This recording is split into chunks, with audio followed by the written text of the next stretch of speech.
Hello, I'm Ashley, and I'm about to share the story of how I took control of my marriage, eventually redirecting my husband's desires, leading to our divorce. Now, George is officially my ex, and I can't even begin to describe the relief I feel. The divorce dragged on forever, and I often found myself wondering why the process had to be so drawn out.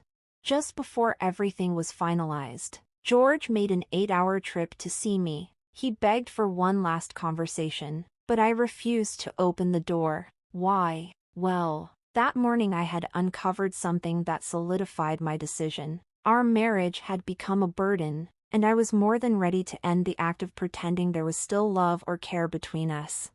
Despite spending 6 years together, George and I had grown apart. The toxicity had reached a breaking point. When he showed up, desperate for a second chance, I knew I couldn't give in.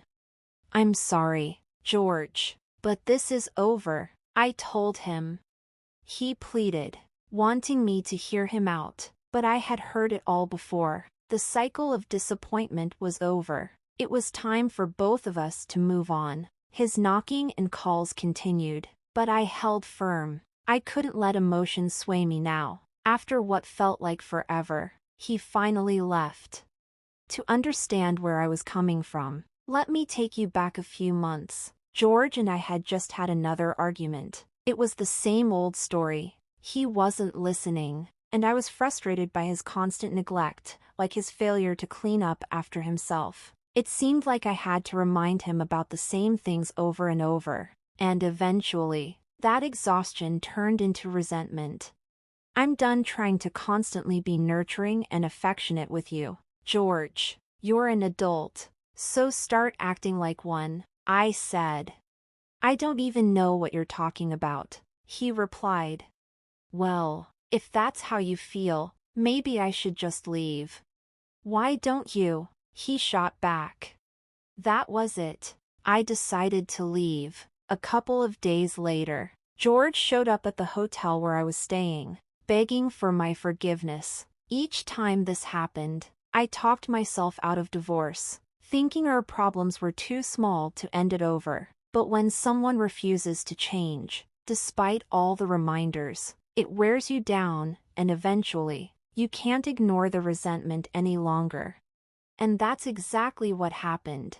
I watched him grow more distant, getting closer to a coworker. He swore nothing was going on, but one evening, something shifted. In the midst of one of our routine, mediocre phases, I wasn't exactly upset, but we weren't exactly happy either. I tried to spark something, to rekindle the connection we once had.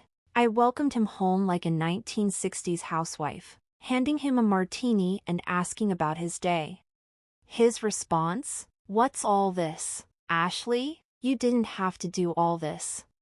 "I just wanted to do something nice for my man," I said. Instead of taking in the moment, George brushed me off and went straight to the shower. Frustrated, I asked for something simple, a hug and a kiss, but he barely acknowledged me, dismissing my request with a cold response that only deepened my sense of neglect.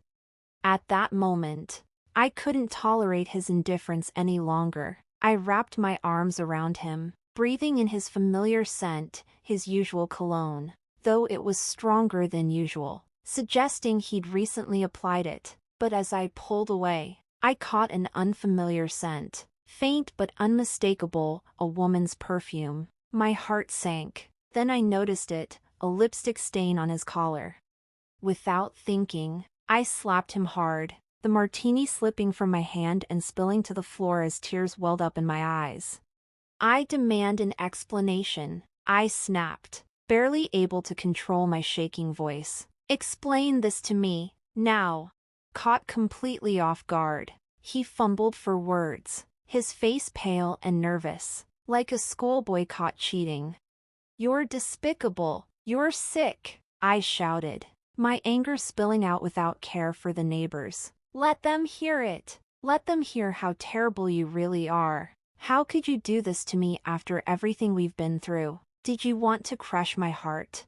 He tried to explain himself, stammering that it wasn't supposed to get this far, that it just happened. I demanded to know how long this had been going on. His answer was vague, only making the situation worse.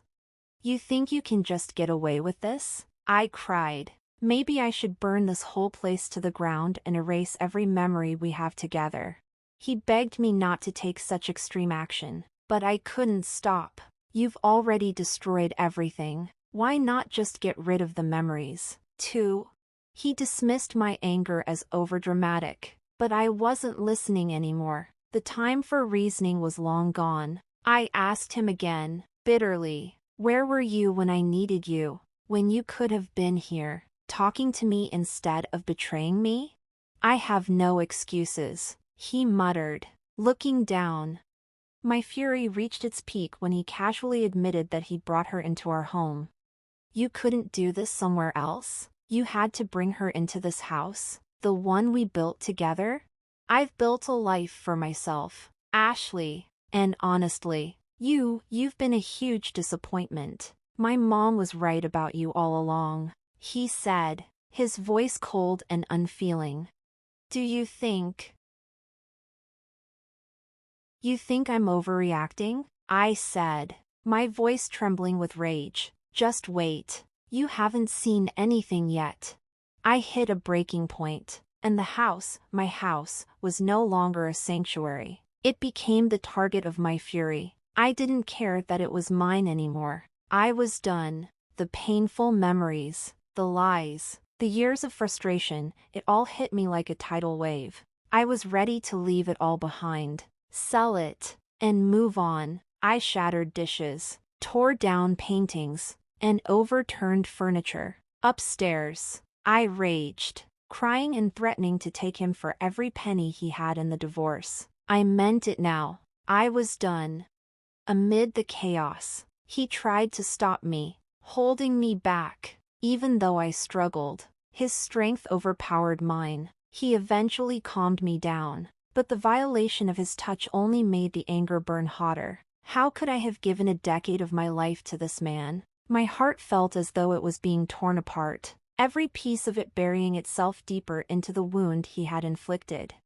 As strange as it sounds, once the storm subsided, there was a strange relief. His infidelity had somehow given me the clarity I needed. It was a twisted realization, but it felt like I was better off without him. George had become nothing more than a leech, expecting me to serve him like a queen while he did nothing but take. His betrayal made it easier to justify the divorce, to turn the page. I could use the cheating in court, a concrete reason for why things had to end. It was a far more compelling argument than the petty squabbles over chores. By this point, I was completely fed up with him. I was ready to move on, to wash my hands of his ridiculous behavior. Why is it that some men can't be bothered to show affection and respect while you're together, but as soon as you mention leaving, suddenly they try so hard to win you back? That was the beginning of the end for us. We were on the verge of final separation, and anyone who's been through a divorce knows how long it drags on.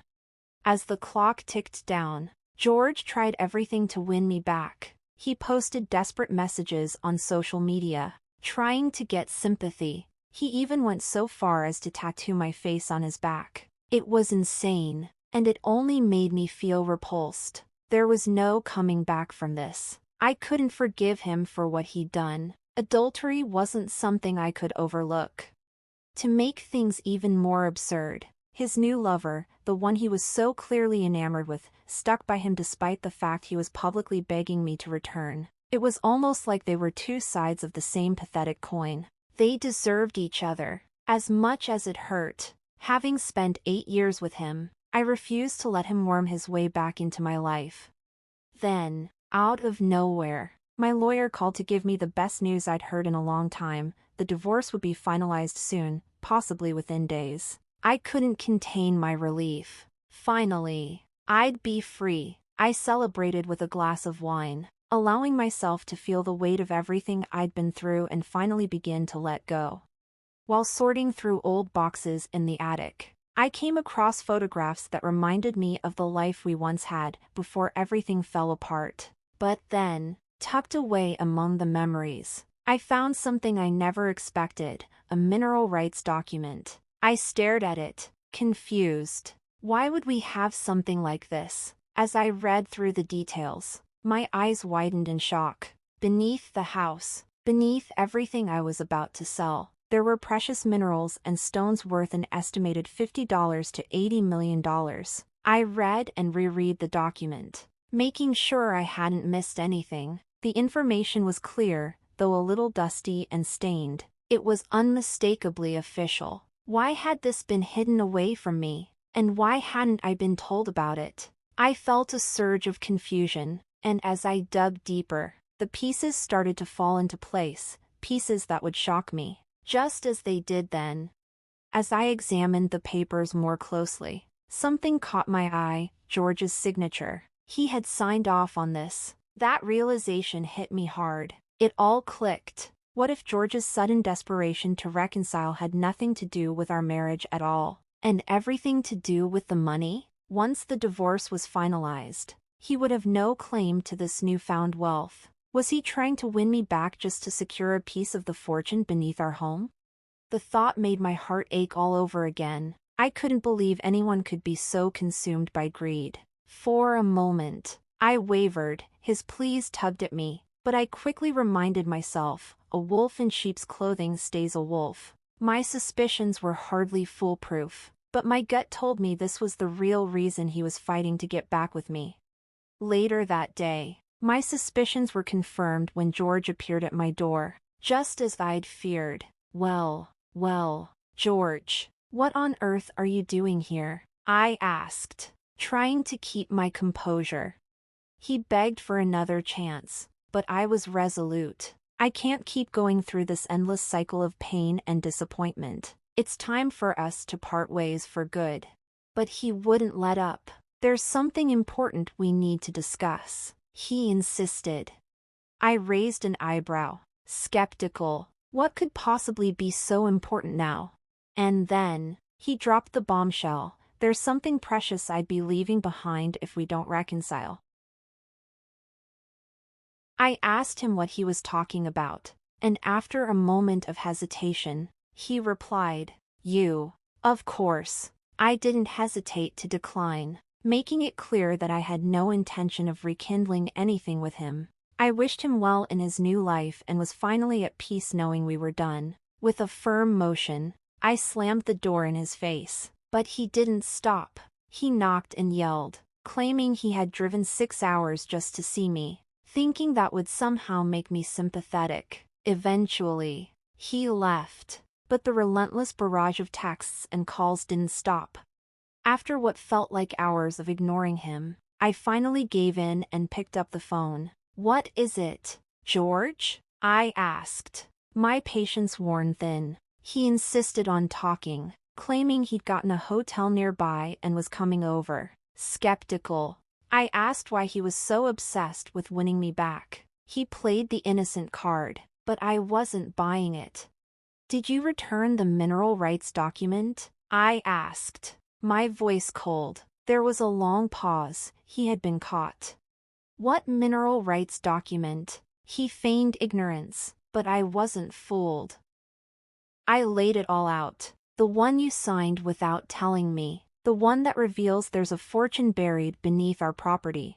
He stammered, but I pressed on. "You drove 8 hours to stake your claim on something that belongs to me. Those documents are mine, and you have no right to them."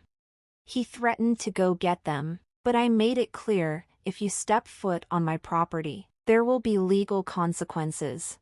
I could feel the anger bubbling up inside me as I called him out for his selfishness. "You're a maniac. You've only ever cared about yourself. You betrayed me with your cheating, and now this? Why didn't you tell me about the document sooner? Why am I only finding out about this now?"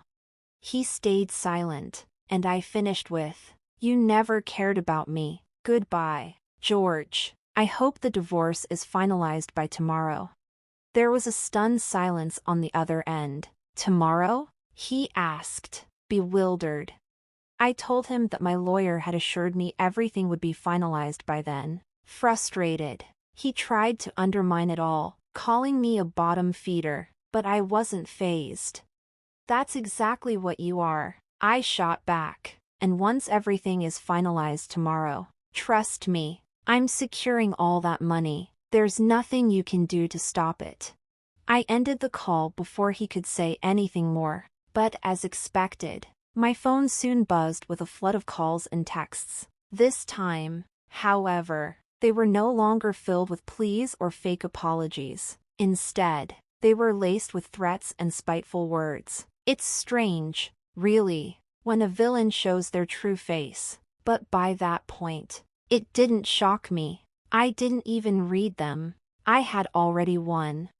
The next day, I was counting down the hours. I felt like a child on Christmas Eve, eager for the freedom that awaited me. The thought of finally being rid of him sent a rush of excitement through me. At 12 a.m., the phone call I had been waiting for came. My lawyer confirmed that the divorce was final. I was free. I took the time to celebrate, dancing around and savoring the sweet taste of liberation. I also updated my lawyer about the mineral rights document. When he realized the money would not be going to George, I could hear the joy in his voice. George would never see a dime. Naturally, my celebration was short-lived when, as expected, George called. I couldn't resist picking up the phone, savoring the moment. "Hello," I answered, feigning sweetness. "Ashley, I'm in the process of acquiring that document. By the way, I'm sure you'd appreciate the idea of spending some time behind bars. Remember those security systems we installed? Well, I've got a little message for you." I couldn't help but smirk at his attempt to intimidate me. "No, George, my dear ex-husband, let me make something clear. You're like a persistent cockroach, slimy and undeserving of anything. I'm getting a restraining order against you. So if you pull any more of this nonsense, be ready to face the consequences." It wasn't long before word spread about the riches beneath my property, and to no one's surprise, my life changed overnight. My status in the community skyrocketed, and with it came a flood of lucrative opportunities, brand deals, podcast invitations, and even TV show offers. Now, I'm in the process of writing a book, reflecting on how far I've come, and feeling immense pride in everything I've achieved. The furniture I destroyed in the chaos of that fateful night has been replaced, though I still carry the weight of the memories. But rather than abandoning the house that held so many painful moments, I chose to transform it. I decided to build something new, appreciating both the good and bad experiences it represents. The house symbolizes my journey, the moments of vulnerability, but also the strength I found in standing firm. Like when George knocked at my door, begging to be let in, and I refused. As for George, his relationship with his coworker didn't last long after news of my unexpected financial windfall from the mineral rights came to light. When she saw the truth of who he really was, it didn't take long for her to back away. I'm thankful she figured him out in just a year, while I spent a decade learning the hard way. The restraining order against George is in place, and I know he's regretting not claiming those mineral rights when he had the chance. Honestly, I've come to appreciate his indecision. It's what propelled me into millionaire status and allowed me to start fresh.